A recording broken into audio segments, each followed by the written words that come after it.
మీరు జపాన్‌కి trip plan చేస్తున్నారా? అయితే save this reel. First will talk about budget. So, మనకు ఎంత అవుతుంది ఏంటి అని ఒక అప్రాక్సిమేట్‌గా ఒక ఐడియా ఉంటేనే కదా మనం ప్లాన్ చేయొచ్చు. ఫస్ట్ అయితే visa application fee 1500-2000 rupees per person అయితే అవుతుంది. నెక్స్ట్ వన్ వచ్చేసి ఫ్లైట్ టికెట్స్. అప్రాక్సిమేట్‌గా 50,000 రూపీస్ అవుతుంది to and fro per person.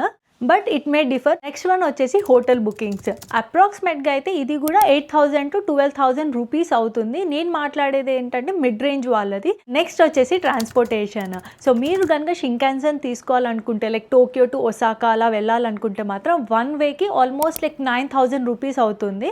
And also మీరు లోకల్ సిటీలో తిరగడానికి ట్రాన్స్పోర్టేషన్ యూస్ చేయాలనుకుంటే లైక్ ట్రైన్ బస్సెస్కి అయితే పర్ డే అప్రాక్సిమేట్గా ఒక 600 రూపీస్ అయితే అవుతుంది.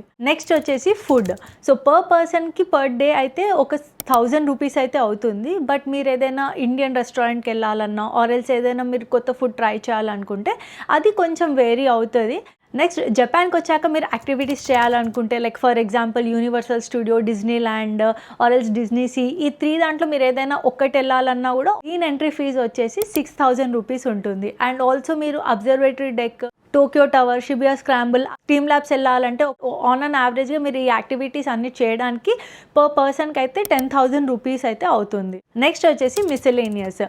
సో మీరు ఒకవేళ కిమోనో రెంటల్ తీసుకోవాలంటే అది వచ్చేసి 5,000-10,000 రూపీస్ ఆ రేంజ్లో పడుతుంది. ఆర్ ఎల్స్ మీరు టీ సెరమనీ అటెండ్ అవ్వాలన్నా, లేకపోతే మీరు ఏదైనా ట్యాక్సీ తీసుకోవాలన్నా, ఏదైనా ఎక్స్ట్రా కొంచెం ఏదైనా ట్రై చేయాలన్నా, సో అలాంటికి నేను మిసెలేనియస్గా అయితే వేసాను. ఫర్ ఎగ్జాంపుల్ మీరు 8 డేస్కి ట్రిప్ ప్లాన్ చేశారనుకోండి, పర్ పర్సన్కి అయితే 1,00,000 రూపీస్ అవుతుంది. అండ్ ఇది మాత్రం కొంచెం పెరగచ్చు బేస్డ్ ఆన్ ద సీజన్. కొంచెం పీక్ సీజన్లో అయితే పెరుగుతుంది, ఆఫ్ సీజన్లో అయితే తగ్గుతుంది. సో నెక్స్ట్ వీడియోలో నేను must visit places in Japan గురించి చెప్తాను. So follow for more.